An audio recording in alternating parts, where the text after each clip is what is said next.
Hallelujah.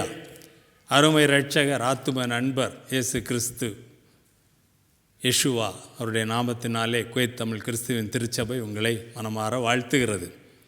Kuwait Tamil Christian church is very happy to greet you in the most high and precious name of the beloved one of our soul, Lord Jesus Christ Yeshua. இன்றைக்கு நம்ம தொடர்ந்து இயேசு கிறிஸ்து அவருடைய சீஷர்களுக்கு கற்றுக் கொடுத்ததிலிருந்து நம்ம கற்றுக்கொள்ள போகிறோம்.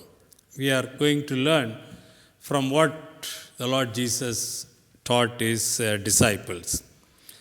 In the last messages we saw how if one wants to be elevated to a place of honor, he humbles himself in the kingdom. Outside the kingdom, he fights his way up and exercises authority and keeps himself in that place. ராஜ்யத்துக்கு புறம்பாக ஒருவன் அதை யுத்தம் செய்து அவன் கிரயம் செலுத்தி உயர்வாக வேண்டும். ஆனால் ராஜ்யத்துக்குள்ளாக வரும்போது ஒருவன் தன்னை தாழ்த்தும் பொழுது அவன் உயர்த்தப்படுகிறான் என்பதை நம்ம பார்த்தோம். சரி, அதில் எப்படி இயேசு தாழ்மைக்கு, தியாகத்துக்கு, அர்ப்பணிப்புக்கு ஒரு முன்மாதிரியாக இருக்கிறார் என்பதை இன்றைக்கு நம்ம இன்றைக்குள்ள பகுதியில் மார்க்கு 10:45 அந்த பகுதியில் நம்ம பார்க்க போகிறோம். We are going to meditate today how the Lord Jesus not only taught but he set an example by humbling himself, by sacrificing and by showing humility in his life. சரி, 45 mark 10. அப்படியே மனுஷகுமாரனும் ஊழியம் கொள்ளும்படி வராமல் ஊழியம் செய்யவும் அநேகரை மீட்கும் பொருளாக தம்முடைய ஜீவனை கொடுக்கும்படியாகவும் வந்தார். So also Son of Man came not to boss, not to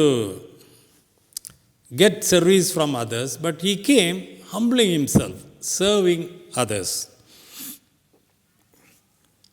And he came to offer his life a ransom to save the life of others.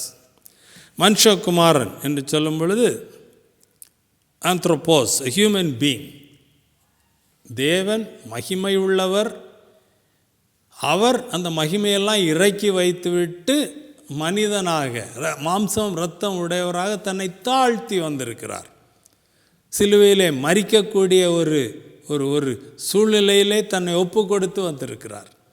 So the one who was so full of glory, equal to the Father, he left all the glory, all the honor. He humbled himself as a human being with flesh and blood, even to the point where that body he could offer as a sacrifice on the cross by shedding his blood, by giving his life. அப்போ அவர் ஊழியம் செய்யும்படி வராமல், அவர் அங்கே ஊழியம் கொள்ளும்படி வராமல் ஊழியம் செய்யும்படி வந்திருக்கிறார். அப்போ அங்கே மூல பாஷையில் பார்க்கும்போது டியக்கோனியோ, ஒரு டீக்கன். இன்றைக்கு நம்ம சபையிலும் இந்த வார்த்தை பயன்படுத்தப்படுறது. அவங்க டீக்கனாக இருக்கிறாங்க. he is a deacon in the church. So the meaning there is someone who humbles himself and who waits upon others to serve them. Menially he serves as a host or as a friend. He waits. மற்றவர்களுக்காக காத்திருந்து அவர்களுடைய தேவைகளை சந்தித்து அவர்களுக்கு ஊழியம் செய்கிற ஒருவன். அப்படிப்பட்டவராக இயேசு வந்தார் என்று சொல்லி பார்க்கிறோம்.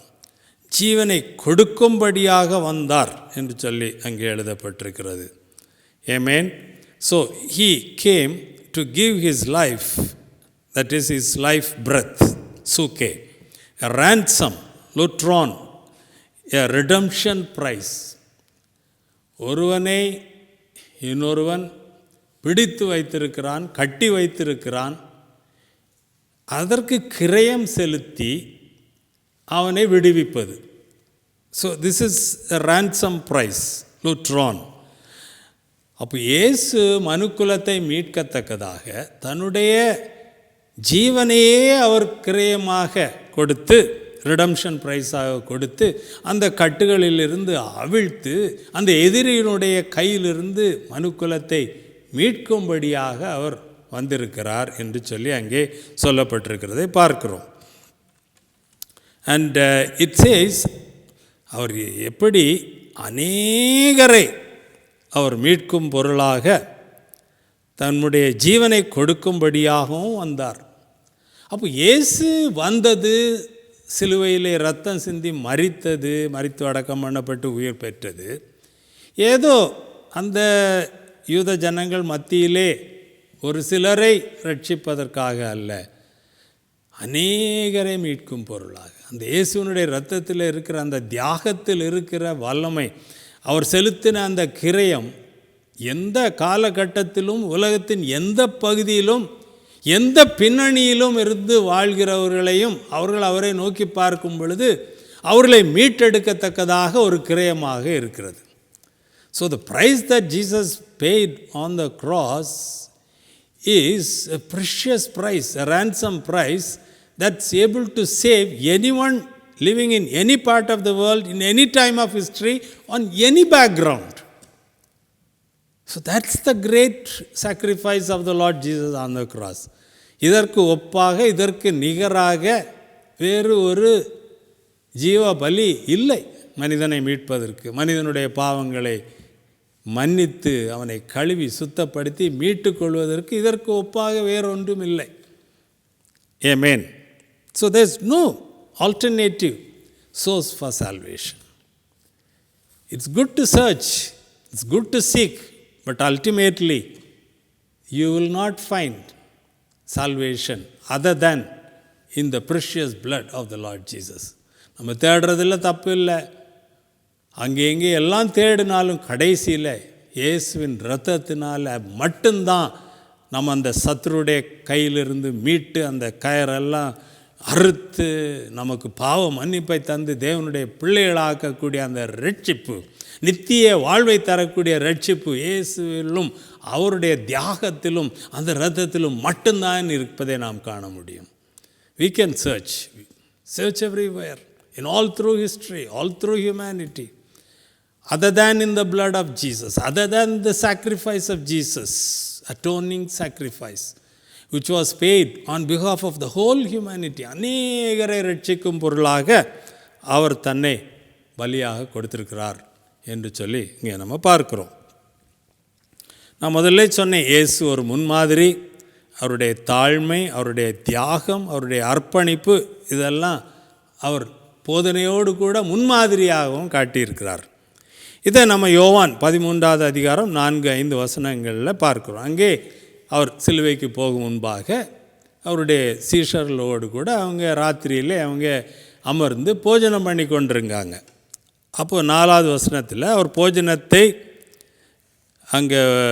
போஜனத்தை அவங்க விட்டு எழுந்து அவர் என்ன செய்கிறாரு, அவர் அங்கே வஸ்திரத்தை கழற்றி வைத்து ஒரு சிலையை எடுத்து அறையிலே கட்டி கொண்டு எல்லாரும் சீஷர்கள், போதகர், எஜமான் எல்லாரும் அமர்ந்து அங்கே போஜனம் பண்ணி கொண்டிருக்கும் பொழுது அவர் போஜனத்தை விட்டு எழும்பி வஸ்திரத்தை கழற்றி வைத்து விட்டு ஒரு சீலையை எடுத்து அதை கட்டி கொண்டு 5வது வசனத்தில் பாருங்கள், பின்பு பாத்திரத்தில் தண்ணீரை அவங்க வார்த்து சீஷருடைய கால்களை கழுவவும் தாம் கட்டி இருந்த சீலையினால் அதை துடைக்கவும் தொடங்கினார். See the master, see his example. There is no need why he should do that. Son of God, the glorious one. He humbled himself and showed the example, because the disciples themselves were fighting among themselves, including today. Who is greater? Who is the greatest? That was the question. அப்போ அவர்களுக்கு போதனை செய்துவிட்டு, நீ பெரியவனாக இருக்க வேணும்னா நீ எல்லாரும் கீழாக இறங்கி நீ தாழ்த்தி ஊழியம் செய்யணும் அப்படின்னு சொல்லிவிட்டு எல்லாருக்கும் ஊழியம் செய்ய வேண்டும், மற்றவர்களுக்கு நீ தாழ்த்தி நீ ஒரு டீக்கனாக இருக்கணும் அப்படின்னு சொல்லிவிட்டு அவர் அங்கே அதை முன்மாதிரியாக காட்டுகிறார். அவர்களுடைய கால்களை எல்லாம் அங்கே கழுவி துடைக்கிறார். 12வது வசனத்தில் அவர் சொல்கிறார், நான் உங்களுக்கு செய்ததை அறிந்திருக்கிறீர்கள். Now you know what example I am setting forth and what I am doing to you. நீங்கள் என்னை போதகர் என்றும் ஆண்டவர் என்றும் சொல்லுகிறீர்கள், நீங்கள் கொல்லுகிறது சரியே, நான் அவர்தான். You are calling me Rabbi, Master. What you are calling me is truth only. ஆனாலும் அங்கே பாருங்கள், அவர் ஆண்டவரும் போதகருமாகிய நானே உங்கள் கால்களை கழுவினதுண்டானால் நீங்களும் ஒருவருடைய கால்களை ஒருவர் கழுவ கடவீர்கள். Your master, your rabbi, your teacher, full of knowledge and wisdom from God, teaching you, mentoring you. If I am doing this, then what about you? You also ought to be doing this to each other. அன்றைக்குள்ள சூழ்நிலையில் மட்டுமில்லை, இன்றைக்குள்ள சூழ்நிலையிலும் இயேசுவின் முன்மாதிரியும் இயேசுவின் வார்த்தைகளும் எனக்கும் அவருடைய ஊழியக்காரர்களுக்கும் சீஷர்களுக்கும் அது பொருந்துகிறதாக தான் இருக்கிறது. நாம் சிறிது சிந்தித்து பார்க்க வேண்டும். நான் உங்களுக்கு செய்தது போல நீங்களும் செய்யும்படி உங்களுக்கு மாதிரியை காண்பித்தேன். முன்மாதிரி இயேசு. A perfect example, Lord Jesus. Where else can we see such an example? 16th verse. மெய்யாகவே நான் உங்களுக்கு சொல்லுகிறேன், ஊழியக்காரன் தன் எஜமானிலும் பெரியவன் அல்ல, அனுப்பப்பட்டவன் தன்னை அனுப்பினவரிலும் பெரியவன் அல்ல. நீங்கள் என்ன எஜமானேன்னு சொல்கிறீங்க, மாஸ்டர்னு சொல்கிறீங்க. நான் உங்களை அனுப்பியிருக்கிறேன், பிதா என்னை அனுப்பியிருக்கிறார், நான் உங்களை அனுப்புகிறேன். அப்போ எஜமானன் அனுப்புகிறவர், அனுப்பப்படுகிறவர்கள், அனுப்பப்படுகிறவன் அனுப்புகிறவரோட பெரியவன் அல்ல. So in verse 16, Lord Jesus says, truly, truly, I am telling to you, servant is not greater than the master. The one who is sent is not greater than the one who is sending him. So the Father has sent me and I am sending you, I am teaching you. So I am greater, but you see my example, I am washing your feet. பாருங்கள், நான் என்ன நீங்கள் போதகரே, எஜமானரே, ரபி, இதெல்லாம் Lord Jesus அப்படின்லாம் சொல்கிறீங்க, அதெல்லாம் correct தான். ஆனால் சொல்கிறது மட்டும் போதுமா? Is it enough to say இயேசுவே, ஆண்டவரே, கர்த்தாவே, என்னுடைய முன்மாதிரியை பாருங்க அப்படின்னு சொல்லி தன்னுடைய சீஷர்களுக்கு, ஊழியக்காரர்களுக்கு சொல்கிறார். 17வது வசனம், நீங்கள் இவைகளை அறிந்திருக்கிறபடியால் இவைகளை செய்வீர்களானால் பாக்கியவான்களாக இருப்பீர்கள். So now you know this truth, that's only half the story. If you do accordingly you are blessed. பாருங்கள், இன்றைக்கும் உலகத்தில் மனிதனுடைய ஒரு குணம் என்னன்னா, அதிகமாக அறிவை சேர்த்து கொள்ள வேண்டும். See, man's natural tendency is to seek more and more knowledge. Whether he seeks wisdom or not, he seeks knowledge. So here also Lord Jesus is telling, see, I am teaching. You are calling me teacher, I am teaching. Good. And you are getting to know the truth. Is that enough? நீங்கள் என்ன போதுகிறேன்னு கூப்பிடுறீங்க, நான் போதிக்கிறேன், நீங்கள் போதனைகள்லாம் கேட்டு சத்தியத்தை அறிந்து கொள்கிறீங்க, அது போதுமா? அதன்படி செய்ய வேண்டாமா? Is it not important that you learn the truth and then you practice it, you apply it in your life? So we need to think and meditate as to how much head knowledge is there, how much of that is the wisdom of God and the truth of God, and how much of that I am applying in my life. எவ்வளவு மூளை அறிவு இருக்கிறது, அதிலே எவ்வளவு சத்தியம், எவ்வளவு ஞானம், அதிலே எவ்வளவு நான் பின்பற்றுகிறேன், இதெல்லாம் நம்ம சிந்தித்து பார்க்க வேண்டிய காரியங்கள். சரி, ஆத்துமாக்களை குறித்து இயேசு அக்கறை உள்ளவராக இருக்கிறார். இன்றைக்கு நம்ம பார்த்தோம், அநேகரை மீட்கும் பொருளாக. இன்றைக்கும் இயேசுவின் ஆத்தும பாரத்தை அவர் யாரோடு பகிர்ந்து கொள்வார்? உங்களோடு என்னோடு தான் பகிர்ந்து கொள்ள முடியும். நான் ஏற்கனவே கல்வாரி சிலுவையிலே அநேகரை மீட்கும் பொருளாக என்னுடைய இரத்தத்தை சிந்திட்டேன், என்னுடைய ஜீவனை கொடுத்துட்டேன். அந்த நற்செய்தி மக்கள் புரிந்து கொள்ளுகிற அளவிலே அவர்களுக்கு சென்று அடைகிறதா? அவர்களுடைய சொந்த மொழியிலே, அவர்கள் புரிந்து கொள்ளுகிற பாஷையிலே, அவர்களுக்கு தெளிவுண்டாக்குற விதத்திலே நாம் எடுத்து செல்லுகிறோமா? தேவனுடைய பிள்ளைகளிடத்திலே, தேவனுடைய சீஷர்களிடத்திலே இது முக்கியமான ஒரு கேள்வி.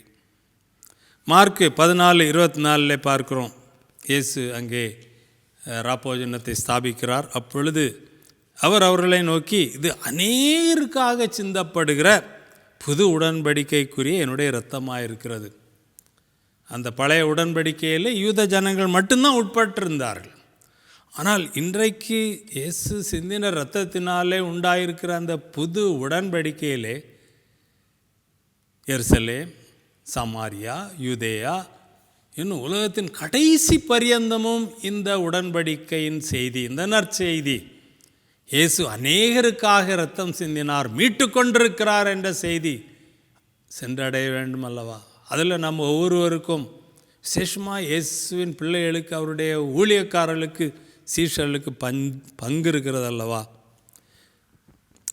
போஜனம் பண்ணுகையில் இயேசு அப்பத்தை எடுத்து ஆசீர்வதித்து அவர் உங்களுக்காக பிற்கப்படுகிற என்னுடைய சரீரம்னு சொல்கிறார். பாத்திரத்தை எடுத்து அதை ஸ்தோத்திரம் பண்ணி, இதை வாங்கி நீங்கள் பானம் பண்ணுங்க, அநேகருக்காக பாவ மன்னிப்புக்காக சிந்தப்படுகிற என்னுடைய புதிய உடன்படிக்கைன்ற ரத்தம் சொல்கிறார். ஒவ்வொரு முறை நாம் பந்தியிலே பங்கு பெறும் பொழுதும் சிந்திக்க வேண்டியது இருக்கிறது. இந்த நற்செய்தி, இயேசுவி தியாகத்தின் செய்தி உலகத்தின் கடைசி பரியந்தம் சென்று அடைய வேண்டும். ஜெபிப்போமா? Our loving Heavenly Father, thank you for speaking to me, speaking to us. We are enjoying the privileges of your new covenant. நல்ல பரலோக தகப்பனே, இயேசு கிறிஸ்துவின் மூலமாக எங்களை நீர் மீட்டு கொண்டிருக்கிறீர், கிரயம் கொடுத்து ரட்சித்திருக்கிறீர், சாத்தானுடைய கையிலிருந்து விடுவித்திருக்கிறீர், கட்டுகளை அறிவித்து எங்களை விடுவித்திருக்கிறீர். நாங்கள் இப்பொழுது விடுதலையாய் உம்முடைய பிள்ளைகளாய் ஊழியக்காரர்களாய் இருக்கிறோம்.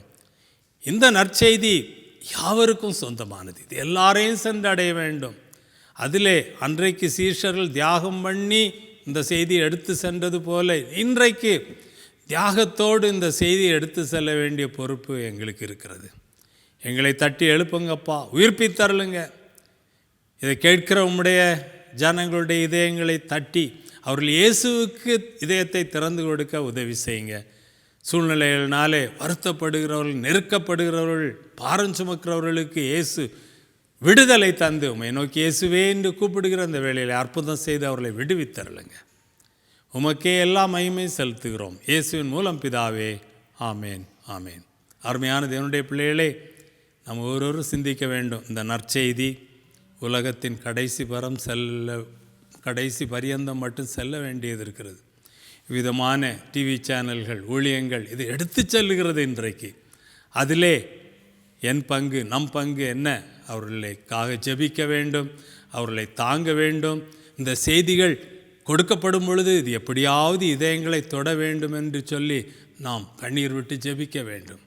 இயேசுவின் நாமத்திலே உங்களை நாங்கள் வாழ்த்தி விடைபெறுகிறோம். ஆமேன், ஆமேன்.